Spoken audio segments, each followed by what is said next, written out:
Bonjour tout le monde, ici Monsieur Cacahuète et Zou qui est à côté de moi. Ce soir nous sommes dimanche 2 août 2020, il est 23h24.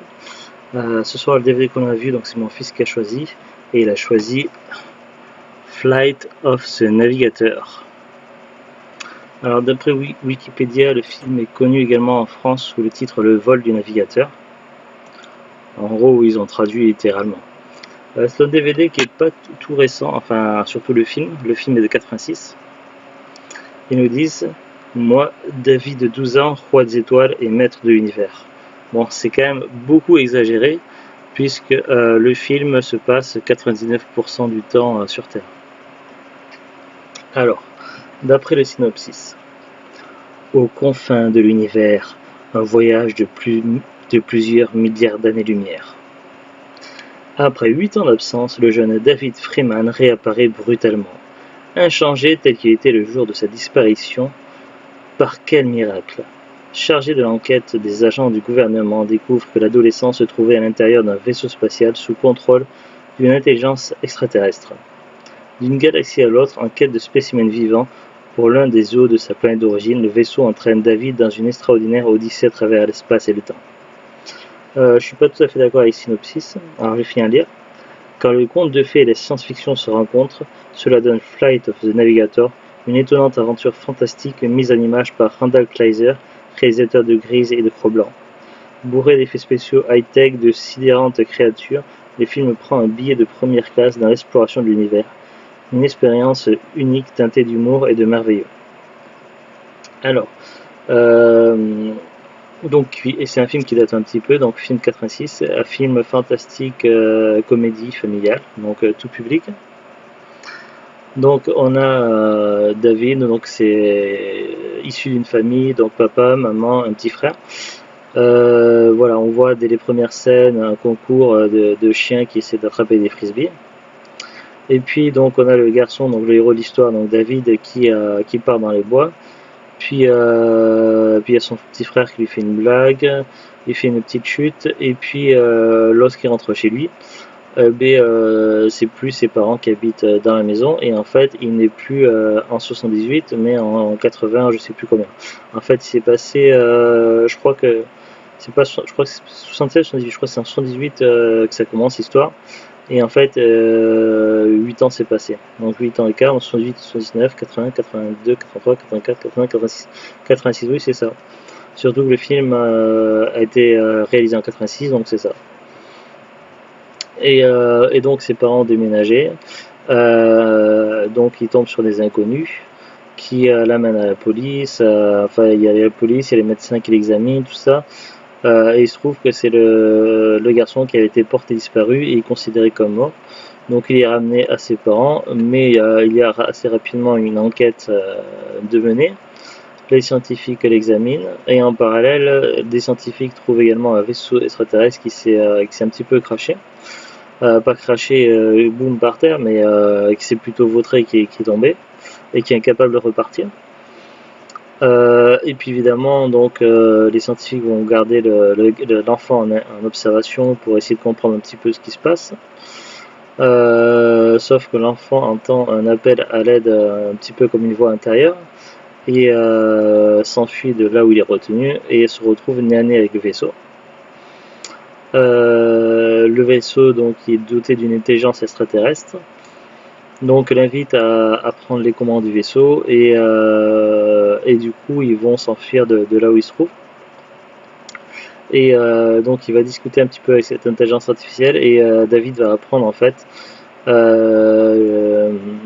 Donc c'est pas question d'un zoo, donc ça n'a strictement rien à voir ce qui est écrit au dos du boîtier.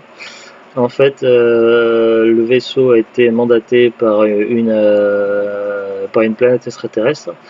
Et ils enlèvent des intelligences de vie de différents mondes, différentes planètes, et ils les examinent tout ça pour apprendre un petit peu de leur culture, tout ça. Enfin, ils les examinent, ils les prennent en observation, et après ils les ramènent à leur époque. Le problème, c'est qu'en fait, la structure de l'être humain de David est trop fragile pour utiliser le voyage dans le temps, en fait.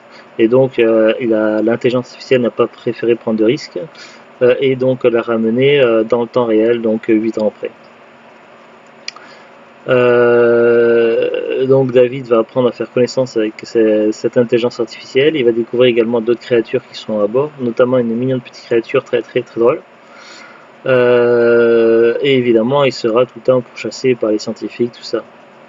Donc, et puis le vaisseau spatial, donc l'intelligence artificielle, a besoin de lui, puisqu'il a des connaissances extraterrestres ont été transférées, des connaissances de navigation ont été transférées dans le cerveau de David. Et malheureusement, suite à l'accident du vaisseau, donc il n'a plus les capacités de repartir sur sa planète. Donc il a besoin également de l'aide de David, donc, puisqu'il a des données, donc de pouvoir copier les données qu'il a sur lui.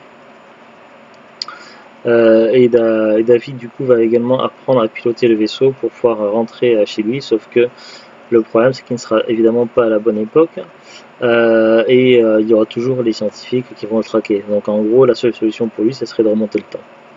Donc voilà un petit peu grosso modo l'histoire.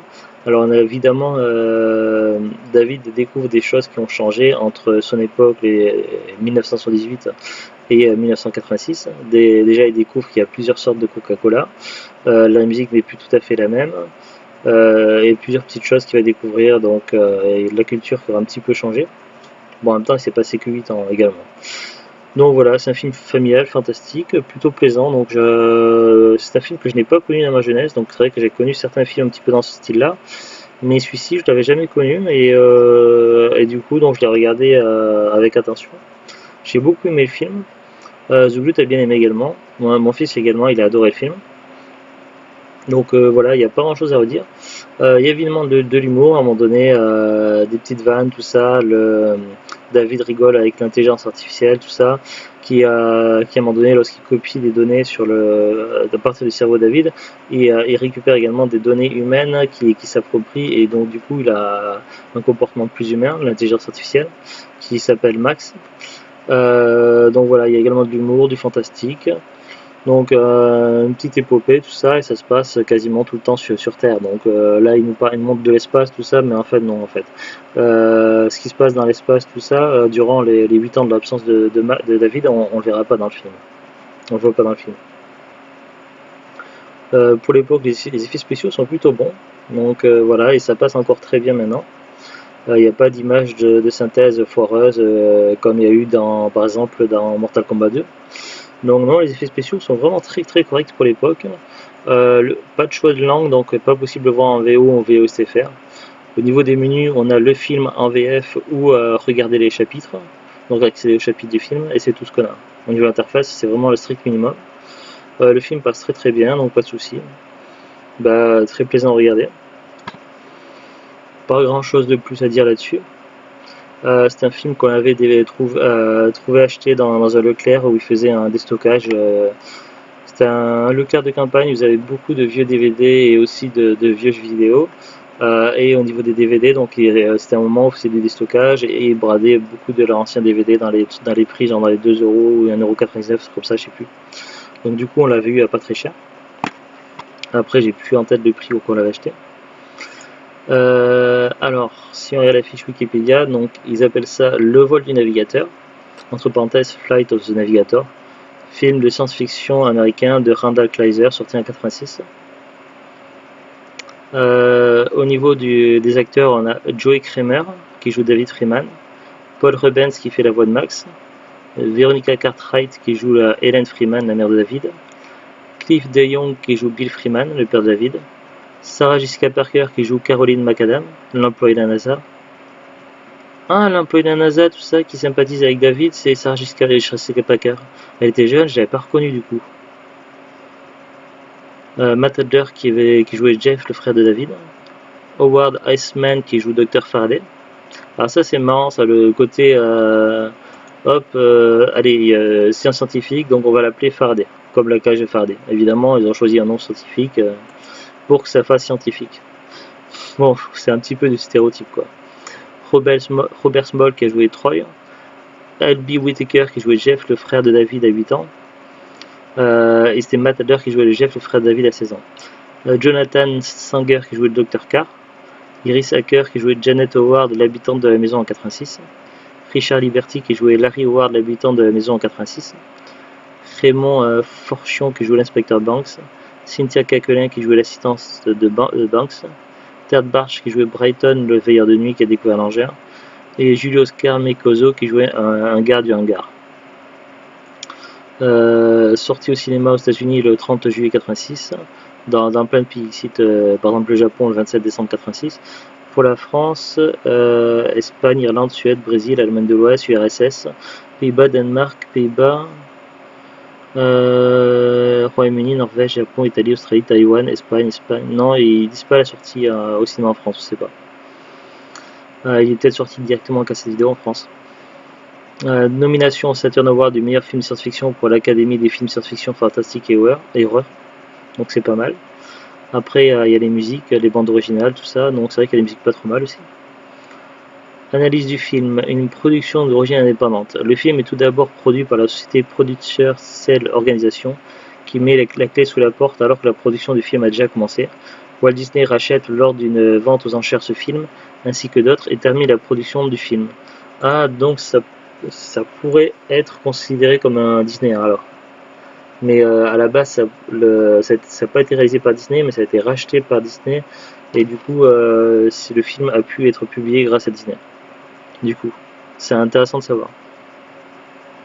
Alors après, ça raconte, c'est une analyse du film, avec les débuts du film, des effets visuels innovants, le thème du voyage dans le temps, l'équipe du film, tout ça, je vais pas lire. Après, ça peut spoiler des trucs. Bon, en même temps, j'ai un petit peu spoilé l'histoire aussi. L'exploitation en salle et télévision. À sa sortie en salle durant l'été 86, le film rencontre un succès commercial mitigé, avec une recette finale d'environ 18 millions de dollars. Il connaît cependant par la suite un certain succès auprès de la génération des années 80 et est régulièrement diffusé dans le monde merveilleux de Disney. Le vol du navigateur marque pour Disney le début du retour à des films en prise de vue réelle. Ah, donc ce film-là, malgré qu'il ne soit pas estampillé Disney, il a fait figure de précurseur. En fait, ce film-là a été un tournant dans l'histoire de Walt Disney, puisque avant ce film-là, Walt Disney ne faisait plus de films en prise de vue réelle avec des acteurs réels. C'était que des films d'animation, ou des dessins animés, quoi. Donc ce film a eu quand même une grande importance. Un projet de remake. Le 25 mai 2009, le Hollywood Reporter annonce que Disney prépare un remake du film, le scénario étant écrit par Brad Copeland et les producteurs étant David Oberman et Todd Lieberman. Le vol du navigateur est mentionné comme une référence de la science-fiction dans Le Geek Charmant, téléfilm de 2011, également produit par Disney. Dans le Geek Charmant, donc le Geek Charmant, ça doit être un téléfilm, ouais, c'est un téléfilm de 2011 où ils parlent du vol du navigateur, ils font référence. Et ça a été également produit par Disney.